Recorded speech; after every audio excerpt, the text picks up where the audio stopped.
बिहार हमेशा से ऐतिहासिक रूप से ही एक आस्था का बड़ा केंद्र बना रहा है। चाहे बिहार में सीता मां के जन्मस्थल से अगर हम बात करते हैं बुद्धिज्म यानी कि गौतम बुद्ध के ज्ञान की प्राप्ति से लेकर के महावीर के ज्ञान की प्राप्ति तक, या फिर सिख के 10वें गुरु के जन्म से लेकर के मखदुम कुंड में एक बहुत ही महान सूफी संत के आश्रय तक, अगर हम बात करें बिहार की, तो बिहार अपने धार्मिक स्थलों के रिलीजियस प्लेस के लिए जाना जाता है। और अब इसी क्रम में एक और कड़ी जुड़ चुकी है। जी हां दोस्तों, हम बात कर रहे हैं बिहार में पहुंच गया विश्व का सबसे बड़ा शिवलिंग, यानी कि पूरी दुनिया का सबसे बड़ा जो शिवलिंग है। मंगलवार का दिन है, भोले बाबा की जय।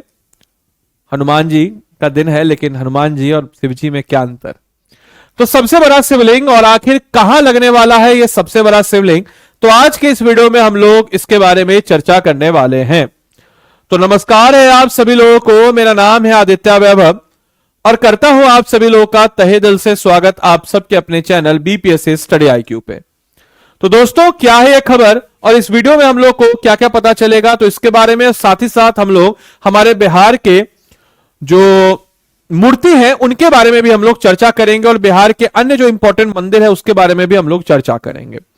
तो सबसे पहले इस खबर के ऊपर अगर हम लोग बात करते हैं तो 210 मीट्रिक टन का इसका वजन है और लगभग 33 फुट ये लंबा। और क्यों खास है, बिहार पहुंचा दुनिया का सबसे बड़ा शिवलिंग। बिल्कुल सही सुना आपने, 210 टन ये वेट है इसका। और ये जो शिवलिंग है ये गोपालगंज से पूर्वी चंपारण के केसरिया के लिए रवाना हो गया है, जहां पे विराट रामायण मंदिर बनने जा रहा है। और ये रामायण मंदिर जो है महावीर ट्रस्ट के अंतर्गत बनाया जा रहा है। और तमिलनाडु के महाबलीपुरम में निर्मित यह शिवलिंग 17 जनवरी को विराट रामायण में स्थापित जो है कर दिया जाएगा। हालांकि यह मंदिर 2030 तक बनकर के तैयार किया जाएगा। अगर हम बात करते हैं तो इसको देखने के लिए आसपास श्रद्धालु और एक जन सैलाब आ गया था। और मंदिर का कार्य, कभी क्वेश्चन पूछ ले कि कब तैयार किया जाएगा, 2030 में। एक और फैक्ट को लिख लीजिए कि रामायण मंदिर जो है यह कहां बन रहा है, तो यह बन रहा है आपके चंपारण में। लेकिन अगर आपसे कभी पूछे कि सर रामायण यूनिवर्सिटी कहां बन रहा है, तो रामायण यूनिवर्सिटी की बात अगर हम करते हैं मेरे भाई, तो रामायण यूनिवर्सिटी बन रहा है वैशाली जिला में, याद रखिएगा। साथ ही साथ आपको बताते चलें कि करीब जो है 210 मीट्रिक टन वजनी यह शिवलिंग पूरी तरीके से सिंगल ग्रेनाइट पत्थर से, मोनोलिथिक पत्थर है, एक ही पत्थर से बना हुआ है और विश्व का सबसे बड़ा शिवलिंग माना जा रहा है, जिसकी ऊंचाई और लंबाई 33 फुट है। और इसे महाबलीपुरम में विशेष तकनीक और शिल्पकार के जरिए तैयार किया गया है। और 30 दिनों से लगभग 2178 किलोमीटर की लंबी यात्रा तय करके शिवलिंग जो है गोपालगंज पहुंचा है। और साथ ही साथ इस शिवलिंग की बात अगर हम करते हैं तो यह शिवलिंग जो है हमारे बिहार के लिए बहुत ज्यादा फायदेमंद रहेगा, क्योंकि टूरिज्म आने वाले वक्त में काफी ज्यादा बेहतर होगा। और गोपालगंज में आम लोग के साथ साथ कई संत और श्रद्धालु भी शिवलिंग के साथ, क्योंकि गोपालगंज से बिहार में प्रवेश किया और उत्तर प्रदेश के हनुमानगढ़ी से जुड़े संत और श्रद्धालु भी गोपालगंज बॉर्डर पर शिवलिंग के स्वागत के लिए पहुंचे थे। आपको बताते चले कि महावीर ट्रस्ट के द्वारा बनाया जा रहा है और बिहार सरकार के मंत्री अशोक चौधरी ने कहा कि यह शिवलिंग केवल पत्थर की एक आकृति नहीं बल्कि एक महान संकल्प और आस्था का प्रतीक है।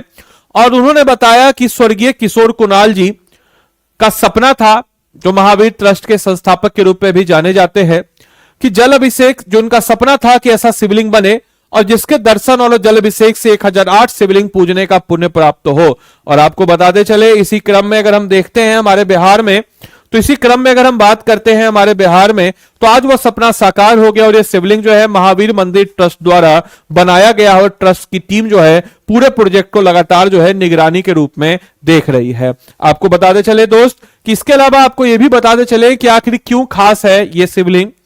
तो बिहार राज्य धार्मिक न्याय परिषद के सचिव सायन कुणाल ने बताया है कि शिवलिंग 10 से 12 जनवरी के बीच केसरिया पहुंचेगा चंपारण में और 17 जनवरी को मां कृष्ण चतुर्दशी के पावन अवसर पर इसकी विविध स्थापना की जाएगी। और विराट रामायण मंदिर का निर्माण कार्य 2030 तक पूरा किया जाएगा, जिसके बाद यहां भव्य मंदिर श्रद्धालुओं के लिए पूरी तरीके से इसको ओपन अप कर दिया जाएगा। इसके अलावा बिहार राज्य के कुछ अन्य मंदिरों के बारे में हम लोग चर्चा करते हैं, जो बिहार राज्य के प्रमुख मंदिर हैं। आपको कमेंट बॉक्स में बताना है कि अगर इन मंदिरों का चर्चा मैं भी कर रहा हूं, जो 10 मंदिर बिहार राज्य के हैं, टॉप प्रमुख या फेमस मंदिर, इनका चर्चा मैं भी करूंगा। फिलहाल आप लोग भी कमेंट बॉक्स में लिख के बताएंगे कि आपके जिले का कोई ऐसा फेमस मंदिर जिसको मैं अगले वीडियो में जरूर मेंशन करूंगा, लिख करके जरूर बताइएगा।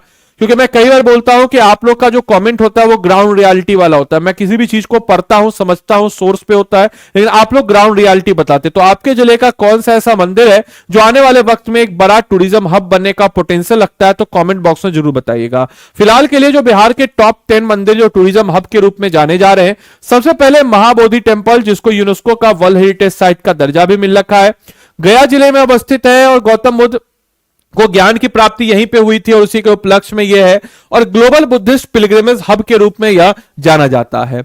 इसके अलावा गया का ही विष्णुपद टेम्पल, जहां पे पितृपक्ष मेला लगता है और लॉर्ड विष्णु का एक हम कह सकते हैं कि कहा जाता है उनका जो विष्णु पद यानी कि विष्णु का जो पद है, पैर है, उसका निशान, और एक राक्षस को उसने अपने पैर से उन्होंने दबा दिया था और जिस कारण उनके पैर का निशान पड़ा, जो कि विष्णु पद मंदिर के रूप में जाना जाता है। पिंडदान रिचुअल्स यानी कि अपने पिंडदान के लिए जाना जाता है। इसके अलावा हम लोग बात करते हैं पितृपक्ष मेला के लिए जाना जाता है। इसके अलावा तीसरा मंदिर है मुंडेश्वरी टेम्पल, जो कि कैमूर में है। यह कि शिव भगवान को, शिव शक्ति को डेडिकेटेड है और इसके बारे में कहा जाता है कि 108 सीई यानी कि ओल्डेस्ट फंक्शनल टेम्पल जो इंडिया का उसमें से एक है, 108 सेंचुरी में बना हुआ और ऑक्टागोनल आर्किटेक्चर, और कई जगहों पे इसको महाभारत के समय का भी मंदिर कहा जाता है, मुंडेश्वरी टेम्पल, जो कि कहां पर है, कैमूर में है। इसके अलावा महावीर मंदिर जो कि पटना में है, पटना स्टेशन के पास, इसका लड्डू मजा आ जाता है इसका प्रसाद खा करके। तो one of the richest temple in north India, मतलब ये आपको बताया महावीर ट्रस्ट जो है या महावीर मंदिर जो है, वैष्णो देवी मंदिर के बाद दूसरा सबसे अमीर मंदिर है नॉर्थ इंडिया का। पटना जंक्शन और मैसिव फुट, आपको यहां पे हम कह सकते हैं कि काफी बड़ा एक मंदिर के रूप में जाना जाता है। अगला मंदिर है बैद्यनाथ धाम, हालांकि झारखंड में पड़ता है बट स्टिल बिहार के बॉर्डर पर है, तो मैंने सोचा चलो इस पर डिस्कस कर दें। तो भोले बाबा, बाबा बैद्यनाथ की जय, भोले बाबा की जय, और उम्मीद करेंगे आप लोग का सिलेक्शन हो। ये 12 ज्योतिर्लिंगों में से एक है और आपके श्रावणी मेला यानी कि श्रावण के मेला के लिए काफी ज्यादा historically integrated to old Bihar region है, बट एट प्रेजेंट ये झारखंड के देवघर में नजर आ जाता है। साथ ही साथ छठ पूजा घाट आपको सूर्य भगवान के लिए, छठी मैया के लिए, हाँ, गंगा, कोसी, गंडक और जितने भी रिवर बैंक्स है वहां पे आपको ये नजर आ जाता है माहौल। इसके अलावा हम लोग अगर बात करते हैं तो अजगैबनाथ टेम्पल जो कि सुल्तानगंज में है। अच्छा, एक और चीज, सुल्तानगंज का नाम बदल करके क्या किया गया है, तो इसी के नाम पे रखा गया है। एंसेंट शिवा टेम्पल है गंगा के किनारे, और यहीं से कहा जाता है कि जब आप बाबा धाम जाते हैं, भोले बाबा के पास जाते हैं, तो जल को आप यहीं से लेते हैं अपने उसमें लोटा में और उसको लेकर के जाते हैं। इसके अलावा सीता कुंड जो कि सीतामढ़ी में है, पुनौरा धाम में, जहां पे सीता मां के जन्मस्थली के रूप में जाना जाता है, और सीता कुंड जो कि सीतामढ़ी में है और इंपॉर्टेंट रामायण लिंक साइट है और रामायण सर्किट से भी जुड़ा हुआ है। श्यामा माई मंदिर जो कि दरभंगा में स्थित है, जो कि दरभंगा में लोकेटेड है, और जो दरभंगा का लाल किला है या दरभंगा का जो महाराजा फोर्ट है उसके पास है, और कुल देवी दरभंगा राज की एसोसिएटेड विथ रॉयल फैमिली से है। और आपके मिथिला का हम कह सकते हैं कि भाई मिथिला के ट्रेडिशन के हिसाब से यहाँ पे श्यामा माई जो कि काली के रूप नजर आती है और ये बहुत फेमस नजर आता है। इसके अलावा आपके जिले का कोई ऐसा मंदिर जो छूट गया हो तो जरूर कमेंट बॉक्स में लिख के बताएं, अगले वीडियो में मैं उन मंदिरों का जरूर मेंशन करूंगा। तो आपके जिले का कोई ऐसा फेमस मंदिर जो पोटेंशियल लगता है इस प्रकार के एक बड़े टूरिज्म के लिए, तो कमेंट बॉक्स में जरूर लिख के बताएं। बाकी आपके समझ क्वेश्चन है, इस क्वेश्चन का उत्तर कमेंट बॉक्स में आप लोग जरूर दें। बाकी मेरे भाई, आप में से कोई भी जन अगर हमारे पेड कोर्स के साथ जुड़ करके अपनी तैयारी को मजबूती प्रदान करना चाहते हैं तो आपको बताते चलें कि हम लोग हमारे इस पेड कोर्स में बहुत ही अच्छे तरीके से 1100 प्लस घंटे की लाइव क्लासेस के साथ साथ, जिसमें हम लोग 750 प्लस टॉपिक्स को आपको कवर अप कराते हैं अच्छे तरीके से, प्रीलिम्स मेंस तरीके से। इसके अलावा मेरे भाई, डेडिकेटली हम लोग 2 महीने का एमसीक्यू प्रीलिम्स बैच देते हैं आपके एग्जाम से पहले, और ऑब्वियस सी बात है कि आज रिलीजियस टॉपिक आपको कराए हैं तो सब कुछ सही बोलेंगे कि बहुत अच्छे तरीके से हम लोग पढ़ाते हैं। और साथ ही साथ जो है इसमें हम लोग एग्जाम से पहले लाइव प्रीलिम्स क्रैश कोर्स भी कराते हैं। इस कोर्स के अलावा 5100 एमसीक्यू प्रैक्टिस कराते हैं, और हमको पता है आपके मेंस के लिए 4 महीने का आंसर राइटिंग बैच देते हैं, एनसीईआरटी रिकॉर्डेड कोर्स, 7 किताबों का set, group mentorship by faculties, interview guidance programme, monthly current affairs magazine, ये सब कुछ इसमें आपको मिल जाता है।